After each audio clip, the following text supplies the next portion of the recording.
پیر صاحب پسند کی شادی کرنا جائز نہیں؟ میں کہتا ہوں صاحب اور بھی بڑی چیزیں جائز ہیں، ایک ہی شے جائز رہ گئی ہے۔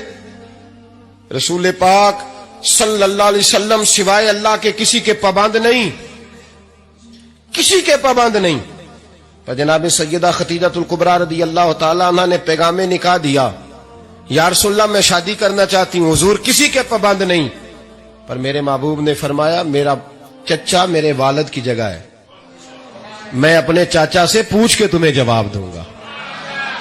یہ ہے پسند کی شادی جو میرے نبی نے بیان فرمائی ہے۔ تو سارا کچھ کراس کر کر کے گزر جاتا ہے، یہاں تو حال یہ ہے کہ پالنے والا کوئی اور سائے میں بیٹھنے والا، باغ تیرے دی کر کر راکھی میں ساری عمر گزاری، تو جدوں اے پھل پکن تے آیا تے لے گئے ہور بپاری۔ اور بیٹا گزرتا ہے اماں کے دروازے کے آگے سے، اماں کے دروازے کے آگے بیٹا امرود لے کے آیا ہے 6 کلو۔ توجہ ہے میری بات پر؟ ادھر دیکھیں جی، چھوڑیں تھوڑی دیر ہماری سنیں۔ وہ امرود لے کے آیا 5-6 کلو، تو اماں کے دروازے کے قریب سے گزر گیا رات کو، تو کمائی کھانے کا ٹائم آیا نا، تو گزر گیا۔ تو وہ وزیر اعظم سے ڈرتا ہے نا، تو جا کے بی بی سے کہتا ہے بی بی کے حقوق دینا بھی رسول اللہ کی سنت ہے، لیکن یہ کیا بات ہوئی، تو نے بیوی اور ماں کا مقابلہ شروع کرا دیا ہے؟ سمجھ تو صحیح، یہ تیرے لیے کعبے کی جگہ ہے اور تو بیوی کے لیے کعبے کی جگہ ہے، اسے بھی سمجھنا چاہیے، غور کرنا چاہیے۔ 5 کلو امرود لے کے تو ماں کے کمرے کے قریب سے گزر گیا ہے، بی بی کو جا کے کہتا ہے چل آدھا کلو اماں کو بھی دے، اس کے کون سے دانت ہیں، تو پلیٹ میں ڈال کے وہ لائی ہے۔ تو سمجھا ہی نہیں، تو نے غور ہی نہیں کیا۔ بندہ تو وہ ٹھیک نہیں تھا، نپولین، پر کسی نے اس سے پوچھا تھا بتا زندگی میں پیسے لینے کا مزہ کب آیا؟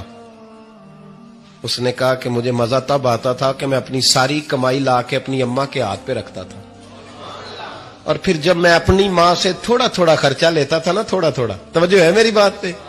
اماں جی 10 روپے دے آجے، کہتا جب میں تھوڑا تھوڑا خرچہ لیتا تھا نا، تو مجھے یوں لگتا تھا جیسے میں بادشاہ وقت کے سامنے کھڑا ہوں اور وہ خزانے کا منہ کھول کھول کے مجھے دیتا جا رہا ہے۔ تو اس ذائقے کو سمجھ تو صحیح بھائی، تو اس کو سمجھ تو صحیح بھائی۔ یاد رکھیں اور غور کریں، ماں اور باپ۔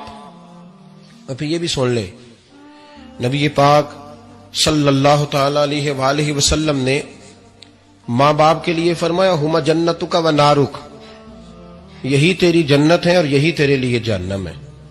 اگر یہ راضی ہو گئے تو تیرے لیے جنت ہے، ناراض ہو گئے تو چاہے تو 100 پیر کے مزار پہ حاضری دے آ، لیکن جب تک ابا راضی نہیں اتنی دیر تک اللہ راضی۔ یہ حدیث پاک ہے، حضور نے فرمایا جس کے والد راضی اس کا اللہ راضی، اور جس کا باپ ناراض اس کا اللہ۔ ہاں بے شک، اب یہ حدیث